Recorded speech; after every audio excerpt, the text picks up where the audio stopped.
যেগুলোকে কাছ থেকে যায় আমাদের সেগুলো নিয়ে কথা আমাদের হচ্ছে আমরা হচ্ছে যে রিজিয়নে খুব প্রাকৃতিকভাবে বাস করি, যে আমার যে জিও মানে হচ্ছে যে অবস্থা যেখানে ভূপ্রকৃতিগত অবস্থান যেখানে, সেটা আমরা হচ্ছে যে সাউথ ইস্ট এশিয়া। এটি কিন্তু একটা ট্রপিক্যাল এনভায়রনমেন্ট। ট্রপিক্যাল মানে হচ্ছে যে তোমার মোরলেস এখানে কিন্তু সবসময় সামার থাকে। আমরা যেটাকে শীতকাল বলি সেটা কিন্তু আসলে শীতকাল। এটাও কিন্তু তোমার হচ্ছে যে যদি তুমি উত্তর আমেরিকাতে যাও, ইউরোপ আমেরিকাতে, সেখানে কিন্তু এটা সামার। মানে ওদের তোমার হচ্ছে যে সামারে যেটা টেম্পারেচার থাকে আমাদের শীতকালে সেই টেম্পারেচার থাকে। ওদের মানে হচ্ছে যে ওই গরমকাল, ওদের হচ্ছে যে আমাদের যেটা শীতকাল, ওদের সেটা হচ্ছে যে গরমকাল।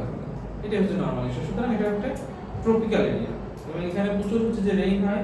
সুতরাং তোমার আমাদের এলাকার যে তোমার হচ্ছে যে ডিজিজগুলো মানে হচ্ছে যে কন্টাজিয়াস যে ডিজিজগুলো বা হচ্ছে যে তোমার যে ফিভারের যে প্যাটার্ন, সেটা কিন্তু তোমার হচ্ছে যে ওই আমেরিকার জ্বরের কারণ বা হচ্ছে অস্ট্রেলিয়ার জ্বরের কারণ বা হচ্ছে যে ইউকেতে জ্বরের কারণ কিন্তু এক না, বুঝছো?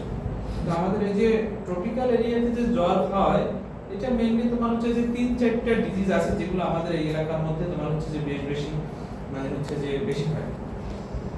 তার মধ্যে একটা হচ্ছে তোমার রিকেটশিয়াল ফিভার, যেটা তোমার south east Asia, Bangladesh, mainly India এইসব এলাকায় বেশি দেখা যায়।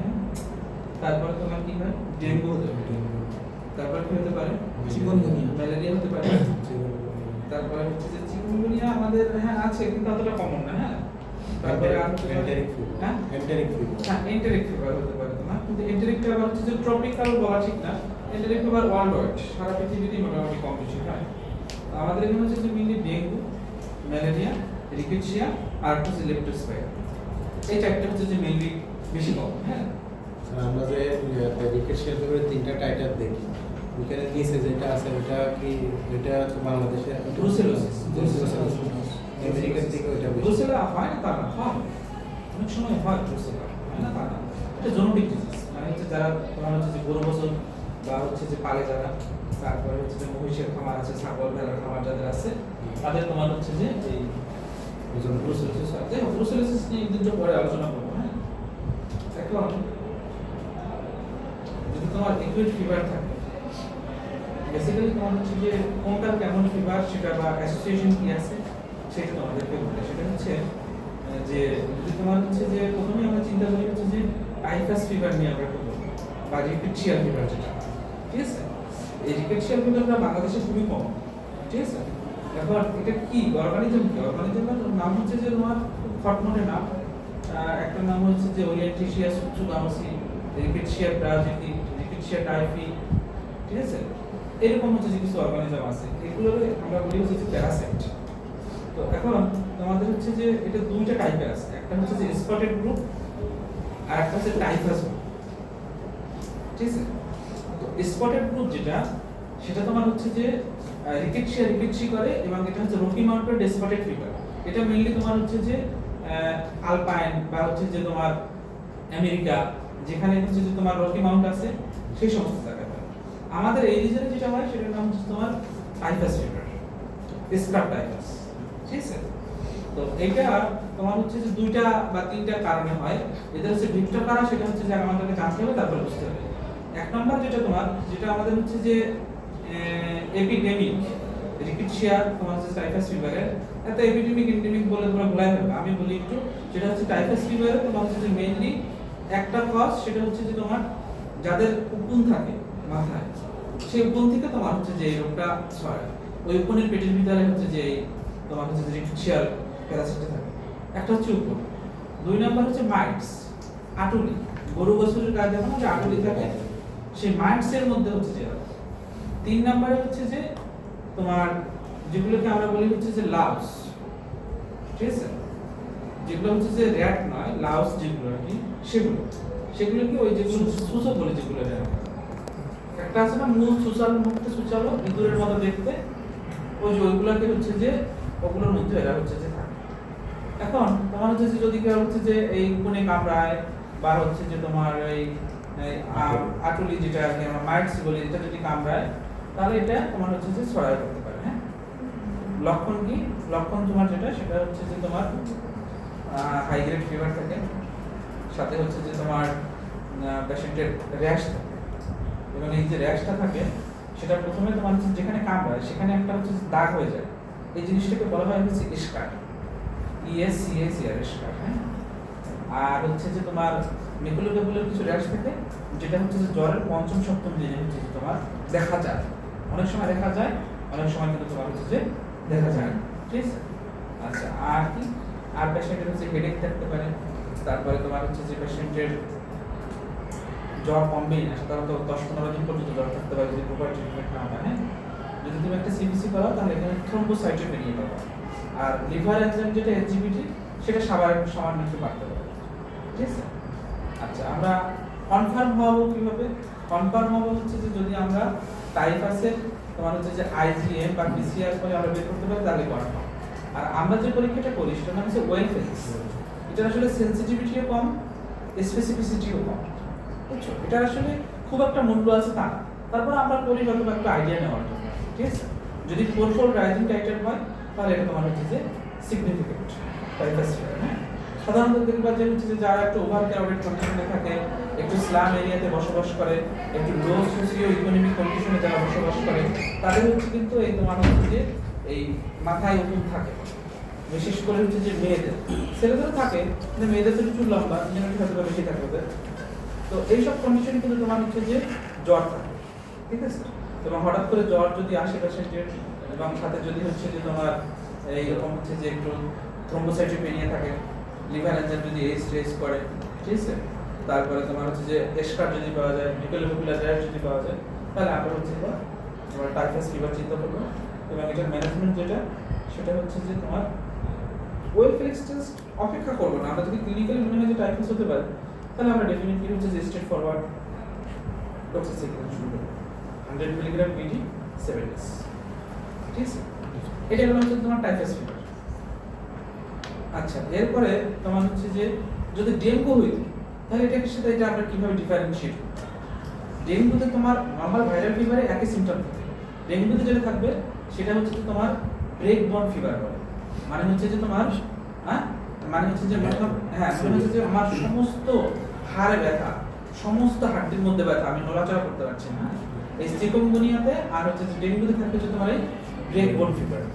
আর ফিভারটা থাকে তোমার হচ্ছে যে স্যাডেল ফিভার। স্যাডেল ফিভার কি? প্রথম 5 দিন পেশেন্টের জ্বর থাকবে, যেদিন থেকে জ্বর ডিজিপিআর করবে ওই দিন থেকে র্যাশ দেখা যাবে, 2 দিন জ্বর থাকবে না, 7ম দিন থেকে আবার জ্বর থাকবে, এটাকে বলে স্যাডেল ব্রেক ফিভার, ঠিক আছে। সাথে কি থাকে? Relative bradycardia. এই রিলেটিভ ব্র্যাডিকার্ডিয়া আবার তোমার হচ্ছে যে টাইফয়েড ফিভারও থাকে, ঠিক আছে। তো এখন তোমার হচ্ছে যে সিবিসি তে করলে আমরা ইনভেরিয়েবলি তোমার হচ্ছে যে থ্রম্বোসাইটোপেনিয়া পাবো, তবে সেটা কবে থেকে?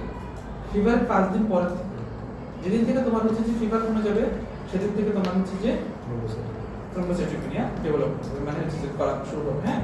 আর কি হবে? হেমাটোক্রিট টেস্ট করা শুরু হবে, SGPT বাড়বে, ঠিক আছে।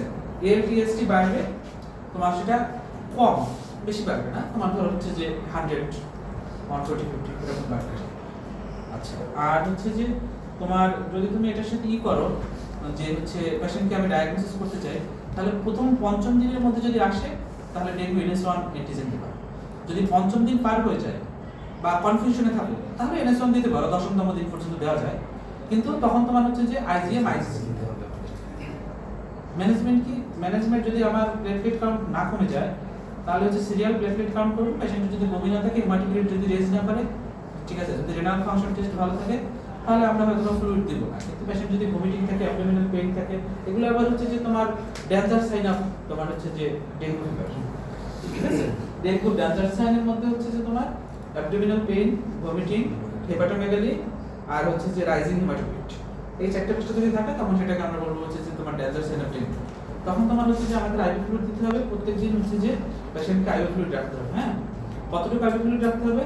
বেসলাইনের চেয়ে তোমার হচ্ছে যে 20 to 30%, মানে হচ্ছে যে আমাদের হচ্ছে যে তোমার একটা রোগীর তোমার হচ্ছে যে ডেইলি যেটা আমাদের ফ্লুইড রিকোয়ারমেন্ট দরকার সেটা হচ্ছে যে তোমার 4 to 1 বলে আমরা হিসাব করি, 4 to 1 বলে। প্রথম 10 কেজির জন্য হচ্ছে যে 4 দিয়ে গুণ দেব, পরের 10 কেজির জন্য 20 দিয়ে, তারপর যতটুকু আসবে সেটাকে 2 দিয়ে, তারপরে যতটুকু আসবে সেটাকে আমরা 1 দিয়ে গুণ দিয়ে যেটা আসবে তত ml পার আওয়ার, ঠিক আছে? তো যত ml পার আওয়ার আসবে ওর সাথে আমরা হচ্ছে যে 10 to 20% অ্যাড করব প্রত্যেক দিন, ঠিক আছে? এটা হচ্ছে যে তোমার ফ্লুইড মানে, তো এটা আমরা ডেঙ্গু যেদিন আমরা ডিটেইলস করব সেদিন আমরা জানবো, যাই হোক। তো তোমার হচ্ছে যে এই যে তোমার হচ্ছে যে ডেঙ্গুতেও তোমার হচ্ছে যে থ্রম্বোসাইটোপেনিয়া থাকে এবং র্যাশ থাকে, পরে আসতে বলো, পরে ঠিক আছে, র্যাশ থাকে এবং হচ্ছে যে থ্রম্বোসাইটোপেনিয়া থাকে, হ্যাঁ।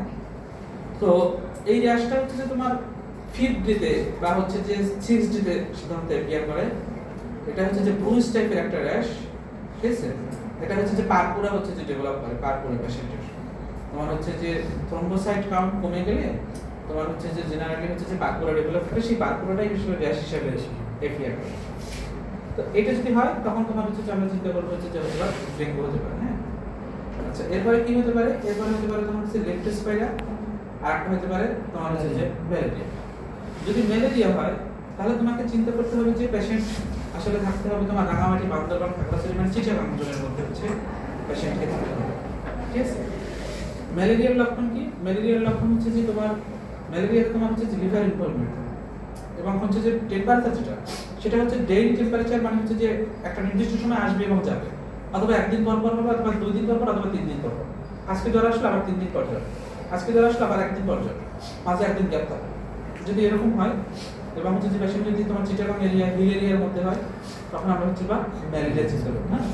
যদি ম্যালেরিয়া চিন্তা করি তখন আমরা সিবিসি করব, লিভার এনজাইম করব, সিরাম তোমার হচ্ছে যে বিলিরুবিন করব, আমরা কিডনি ফাংশন টেস্ট করব, দেখবো যে আমরা ওখানে লিভারে এসএসজি ডিঅ্যারেঞ্জমেন্ট আছে, liver function test altered plus হচ্ছে যে তোমার হেপাটোমেগালি পাওয়া যেতে পারে। যদি এই লক্ষণ থাকে তখন আমরা চিন্তা করবো যে এটা হতে পারে ম্যালেরিয়া। এবার হচ্ছে যে তোমার লেপ্টোস্পাইরা, লেপ্টোস্পাইরা ইন্ডিয়ারোমা নামে একটা অর্গানিজমের মাধ্যমে হয়।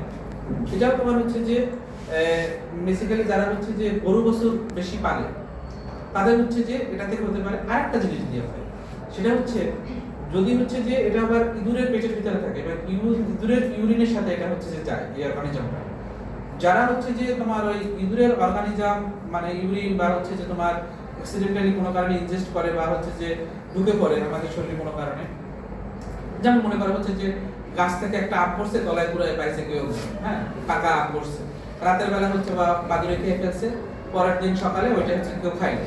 এখন রাতের বেলা হচ্ছে যে দেখা যাবে যে ওইখানে ইঁদুরে এসে হচ্ছে যে ওইটা খাইছিল এবং ওইখানে হয়তো বা প্রস্রাবও করছে, ঠিক আছে? তাহলে আলটিমেটলি এই অর্গানিজমটা কিন্তু তোমার শরীরের মধ্যে ঢুকে যেতে পারে, ঠিক আছে? তো এইটা যদি ঢুকে যায় তখন সেটাকে আমরা বলবো হচ্ছে যে লেপ্টোস্পাইরোসিস চিন্তা করবো না কখন? যদি পেশেন্টের অ্যাকুট জন্ডিস থাকে, একই সাথে তোমার হচ্ছে যে লিভার ইনভলভমেন্ট, একই সাথে কিডনি ইনভলভমেন্ট, হঠাৎ করে হচ্ছে যে পেশেন্টের জ্বর, সাথে হচ্ছে যে সিরাম বিলিরুবিন 8-10 হয়ে গেছে এবং সিরাম ক্রিয়েটিনিন লেভেলও পেশেন্টের বেড়ে গেছে, মানে liver involvement, kidney involvement plus জ্বর। যদি এরকম থাকে, সাথে দুইটা জিনিস সিম্পটম থাকবে, একটা হচ্ছে জ্বরের সাথে তোমার হচ্ছে কনজাংটিভাল ফিমোসিস থাকে, মানে হচ্ছে চোখ লাল হয়ে যায়, আর কি, আর একটা হচ্ছে যে তোমার কাপ মাসেলে পেইন থাকে। আমাদের যে কাপ মাসেলগুলো আছে সেই কাপ মাসেলগুলোতে হচ্ছে যে পেইন থাকে, হ্যাঁ, প্রচন্ড রকম পেইন থাকে। যদি এটা থাকে তখন আমরা হয়তোবা আমরা লেপ্টোস্পাইরা চিন্তা করব, ডায়াগনোসিস করব তোমার হচ্ছে যে আইজিএম, লেপ্টোস্পাইরা আইজিএম দিয়ে, সাধারণত বাগেরহাট বা খুলনা হয় না, ঢাকা ছাড়া। আরেকটা কি, আরেকটা হচ্ছে যে তোমার এই যে লেপ্টোস্পাইরা, ম্যালেরিয়া এবং হচ্ছে যে তোমার ডেঙ্গু, রিকেটশিয়া, এরা সবাই হচ্ছে যে তোমার থ্রম্বোসাইটোপেনিয়া করতে পারে। তবে সবচেয়ে বেশি থ্রম্বোসাইটোপেনিয়া করে হচ্ছে তোমার ডেঙ্গু, ঠিক আছে? আচ্ছা, সবাই লিভারকে ইনভলভ করবে, সবচেয়ে বেশি লিভারকে ইনভলভ করবে তোমার হচ্ছে যে ম্যালেরিয়া আর লেপ্টোস্পাইরা। আবার সবাই এই দুইটার মধ্যে আবার পার্থক্য করবে কিভাবে? লেপ্টোস্পাইরা কিডনি ইনভলভ করবে আর ম্যালেরিয়া হচ্ছে যে কিডনি ইনভলভ জেনারেলি করে না। এইটা একটা ডিজিজের মধ্যে তোমার হচ্ছে যে র্যাশ থাকবে দুইটার, একটা হচ্ছে যে ডেঙ্গুর র্যাশ থাকবে আর হচ্ছে লেপ্টোস্পাইরা র্যাশ থাকতে পারে, তবে সেটা খুব কম। তবে হচ্ছে যে ডেঙ্গুর যেটা র্যাশ সেটা হচ্ছে প্রিডমিনেন্ট, ঠিক আছে? আর একটা র্যাশ থাকবে তোমার টাইফাস ফিভার, সেটা তোমার হচ্ছে যে অ্যাশকার্বোনিয়া। তাহলে র্যাশ থাকলে আমরা তিনটে ডিজিজ চিন্তা করব, একটা হচ্ছে যে তোমার ডেঙ্গু, একটা হচ্ছে টাইফাস, আর একটা হচ্ছে যে তোমার লেপ্টোস্পাইরোসিস। তবে এর মধ্যে সবচেয়ে বেশি হচ্ছে যে কমন থাকবে তোমার হচ্ছে যে ডেঙ্গুতে আর টাইফাস। এর মধ্যে আমার সবচেয়ে কমন বেশি থাকবে হচ্ছে যে অনলি একটা যদি চিন্তা করতে হবে আমরা হচ্ছে ডেঙ্গু। ডেঙ্গুতে রেট্রোঅরবিটাল পেইন থাকে, চোখের পিছনে ব্যথা করে, অন্য কোনো রোগে হচ্ছে যে এরকম রেট্রোঅরবিটাল পেইন থাকে না। লেপ্টোস্পাইরোসিসে তোমার মাসেলের কাপ পেইন হয়, কাপ মাসেলে পেইন হয়, অন্য কোনো ফিভারে কিন্তু মাসেলে কাপ পেইন হবে না। কনজাংটিভাল কেমোসিস কেবলমাত্র লেফট অ্যাসপিরেসিস থাকে, যেটা অন্য কোনোতে থাকবে না। 2 দিন 3 দিন পর গ্যাপ দিয়ে জ্বর হবে, তোমার হচ্ছে যে ম্যালেরিয়া, অন্য কোনোটাই কিন্তু হবে না। ম্যালেরিয়া কেবলমাত্র হিলি এরিয়াতে হবে, অন্য কোনো জায়গায় কিন্তু হবে না, ঠিক আছে? আচ্ছা, এগুলো দিয়ে আমরা মোটামুটি হচ্ছে যে একটা ওভারঅল সিদ্ধান্ত নিব যে আসলে তার জ্বরের কারণ কি। হ্যাঁ, আর তোমার হচ্ছে যে টাইফয়েড ফিভার কি? টাইফয়েড ফিভার তোমার হচ্ছে এন্টেরিক ফিভার, সালমোনেলা টাইফিডিয়া হয়, প্যারাটাইফিডিয়া হতে পারে, ফোরফোল্ড রাইজিং টাইটার সিগনিফিকেন্ট। যদি এর সাথে কম হয় তাহলে সাধারণত আমরা চিন্তা করবো না। এফসিএল ডায়াগনোসিস হচ্ছে ব্লাড কালচার প্রথম সপ্তাহে এবং দ্বিতীয় মানে চতুর্থ সপ্তাহে, এই দুটো সপ্তাহে হচ্ছে যে তোমার স্টুল কালচার, আর 2 নাম্বার সপ্তাহে আর 3 নাম্বার সপ্তাহে ইউরিন কালচার আর ব্লাড কালচার হচ্ছে যে এভরি সপ্তাহ, এভরি উইকে, ঠিক আছে? প্রথম উইকে সাধারণত পেশেন্টের হচ্ছে যে তোমার প্রচন্ড রকমের জ্বর থাকে। এই জ্বরটা তোমার হচ্ছে যে স্টেপ লেডার প্যাটার্ন থাকে। স্টেপ লেডার প্যাটার্ন মানে হচ্ছে যে সিঁড়ির মতো আর কি, প্রত্যেক দিনই জ্বর হবে। তোমার হচ্ছে যে ধরো যেদিন থেকে জ্বর শুরু হবে প্রথম দিন 99, তারপর দিন 100, তারপর দিন 101, 102, 104, 105 এরকম করে পেশেন্টের জ্বর হতে থাকে প্রত্যেক দিন। এটা আমরা বলি হচ্ছে যে তোমার স্টেপ লেডার প্যাটার্ন। হ্যাঁ, আর রিলেটিভ ব্র্যাডিকার্ডিয়া থাকে। প্রতি 1 ডিগ্রি সেলসিয়াস তাপমাত্রা বৃদ্ধির জন্য আমাদের শরীরে 10টা হার্টবিট তোমার বেড়ে যায়। বা কারো যদি হচ্ছে যে তোমার 100 থাকে হচ্ছে যে তোমার টেম্পারেচার, তাহলে স্বভাবতই তার হচ্ছে যে তোমার হার্ট রেট থাকবে হচ্ছে যে হয়তো বা 80, 90, 100 কাছাকাছি। এখন তুমি ধরো হচ্ছে যে টেম্পারেচার পাইলে 102, তার হচ্ছে যে সাথে হচ্ছে যে তোমার পালস পাইলে হচ্ছে যে 60 বা 65, 70, এটাই হচ্ছে যে রিলেটিভ ব্র্যাডিকার্ডিয়া। আচ্ছা, তারপরে কি থাকে? পেশেন্টের হচ্ছে যে নৌশিয়া থাকে, ভমিটিং থাকে, অ্যাবডোমিনাল পেইন থাকে। প্রথম সপ্তাহে থাকে হচ্ছে যে তোমার কনস্টিপেশন, সেকেন্ড উইকে থাকে তোমার হচ্ছে যে ডায়রিয়া সাথে রোজেস স্পটস, আর হচ্ছে যে তোমার হয়তোবা হচ্ছে যে এর সাথে তোমার ভমিটিং টমিটিং থাকতে পারে। আর তৃতীয় সপ্তাহে যদি পেশেন্টকে ট্রিটমেন্ট না করা হয় তখন হচ্ছে যে পেশেন্ট সাধারণত কোমায় গিয়ে মারা যায়। ক্রনিক তোমার হচ্ছে যে রিজার্ভার হয় কিসে? তোমার হচ্ছে যে সাধারণত গল ব্লাডার। ছড়ায় কিসের মাধ্যমে? ছড়ায় হচ্ছে যে পানির মাধ্যমে, দূষিত পানি। সাধারণত যারা হচ্ছে যে পানি পেয়ে যেত, ওয়াটার বর্ন ডিজিজ, যখন মানুষ হচ্ছে যে রেইন ওয়াটার খাইতো না বা হচ্ছে যে টিউবওয়েলের পানি পান করতো না, পুকুরের পানি পান করতো, নদীর পানি পান করতো, তখন হচ্ছে বেশি বেঞ্চ ছিল। এখন জেনারেলি তোমার হচ্ছে যতটা বেশি দেখা যায়। হ্যাঁ, আর আমরা যে পরীক্ষাটা করি ভিডাল টেস্ট, এটা অত বেশি সিগনিফিকেন্ট না। এটা তোমার হচ্ছে যে বহু আগে থেকেই এটা হচ্ছে যে পৃথিবীতে কেউ করে না। বাংলাদেশে যেহেতু তোমার হচ্ছে ব্লাড কালচার সহজে করা যায় না, সুতরাং তোমার হচ্ছে যে আমরা এখন এটা করি কিছুটা ধারণা নেওয়ার জন্য। পেশেন্ট যদি খেতে পারে, যদি খুব বেশি ফ্রাস্ট্রেশন না থাকে, তাহলে সাধারণত আমরা হচ্ছে যে মুখে একটা অ্যান্টিবায়োটিক দিয়ে দিই। সাধারণত তোমার হচ্ছে এজিথ্রোমাইসিন আমরা হচ্ছে যে মুখে দিই যদি পেশেন্ট খেতে পারে। এটা আমরা হচ্ছে 5 থেকে 7 দিন পর্যন্ত রাখি। সিপ্টো আর মেট্রো, মেট্রো না বলছে সিপ্টো, এর আগে সিপ্টো খুব ব্যবহার করা হয়েছে, কিন্তু বর্তমানে হচ্ছে সিপ্টো রেজিস্ট্যান্ট, পাকিস্তানি রেজিস্ট্যান্ট, বাংলাদেশের রেজিস্ট্যান্ট সিপ্টো। হ্যাঁ, যদি পেশেন্ট হচ্ছে যে বেশি পরিমাণ ফ্রাস্ট্রেশন থাকে, একেবারে হচ্ছে যে পেশেন্ট বিছানা থেকে উঠতে পারছে না, খুব খারাপ অবস্থা, জ্বর কমছে না, খেতে পারছে না, বমি আছে, পেটে ব্যথা আছে, তখন আমরা পেশেন্টকে ওয়ার্ডে ভর্তি করে আইভি ফ্লুইড দেবো, সাথে হচ্ছে যে তোমার আইভি 3rd জেনারেশন কোনো একটা সেফালোস্প্রিন আমরা হচ্ছে যে পেশেন্টকে 7 থেকে 10 দিন পর্যন্ত কোর্সটা কমপ্লিট করব। তো এই হচ্ছে মোটামুটি জ্বরের হচ্ছে যে প্রাথমিক কারণ। এর বাইরে জ্বরের অনেক সমূহ কারণ আছে, ঠিক আছে? সেটা আমরা পরে প্রোগ্রামে দেখব। আজকে এই পর্যন্তই থাকুক। তোমাদের হচ্ছে যে অ্যাটেন্ডেন্স নেওয়া হয়েছে?